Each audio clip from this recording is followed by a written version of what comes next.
New student average படிக்கிறவங்கள 1 yearly pass ஆக முடியுமா? நியூ ஸ்டூடெண்ட் பாஸ் பண்ண முடியுமானா, இப்போ பாஸ் பண்ணுறவங்க எல்லாருமே நியூ ஸ்டூடெண்ட்டாக இருந்து வந்தவங்க தான். அதை ஃபஸ்ட் நல்லா தெரிஞ்சுங்க. இங்கே பாஸ் பண்ணுறவங்க எல்லாருமே வந்து உள்ளே வரும்போதே ஒரு எக்ஸ்பீரியன்ஸோட வராங்க. எல்லாருமே ஒரு நியூ ஸ்டூடெண்ட்டாக இருந்து கற்றுக்கிட்டு, நீங்கள் எந்த அளவுக்கு இன்வால்மெண்ட்டாக நீங்கள் கற்றுக்கிட்டு ஒரு விஷயத்தை நீங்கள் செயல்படுத்துகிறீங்களோ நீங்கள் பாஸ் பண்ணலாம், அவ்வளோதான்.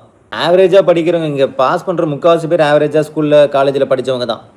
இங்கே நீங்கள் என்ன படிக்கிறீங்கிறத வச்சு தான் டிசைட் ஆகுமே தவிர, எம்பிஏ, எம்சிஏ, ஓகேங்களா, கோல்டு மெடல் வாங்கினவங்களாம் கூட இங்கே வந்து கிளியர் பண்ண முடியாமலாம் இருக்காங்க. அப்போ காலேஜ், ஸ்கூல் ஃபஸ்ட்டு வாங்கினவங்க, டிஸ்ட்ரிக்ட் ஃபஸ்ட்டு வாங்கினவங்க கூட இங்கே பாஸ் பண்ண முடியாத சூழ்நிலை இருக்காங்க. அப்போ அங்கே பிரச்சனை கிடையாது. இங்கே எப்படி நீங்கள் இன்னோவேட்டிவாக படிக்கிறீங்க, எந்த அளவுக்கு நீங்கள் வந்து இன்வால்மெண்ட் வந்து கொடுத்து படிக்கிறீங்கிறத வச்சு தான் உங்கள் சக்ஸஸ். ஓகேங்களா சார்? இதெல்லாம் பார்த்தா ரொம்ப பயமாக இருக்குது சார். ஒரு ஃப்ரெஷராக இருந்து இதை பார்த்தா எவ்வளோ படிக்கிறது ஷார்ட் டைமில் ரொம்ப பயமாக இருக்குது சார். எல்லாமே அப்படி தான் இருக்கும். இனிஷியலாக எல்லாமே வந்து பார்த்தீங்கன்னா பெரிய கடல் அளவில் தான் இருக்கும். ஓகேங்களா?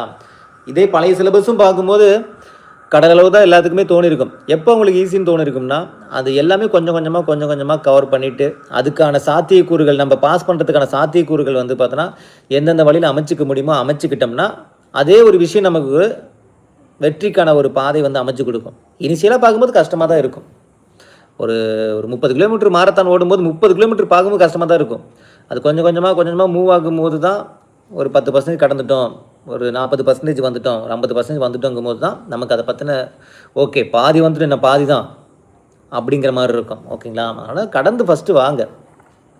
பயந்துக்கிட்டே இருந்தோம்னா வேலைக்கு ஆகாது. அதான் சொல்கிறேன்ல, பயப்படுறவனுக்கு இங்கே வந்து வெற்றிங்கிறது வந்து ஈஸியாக கிடைக்காது.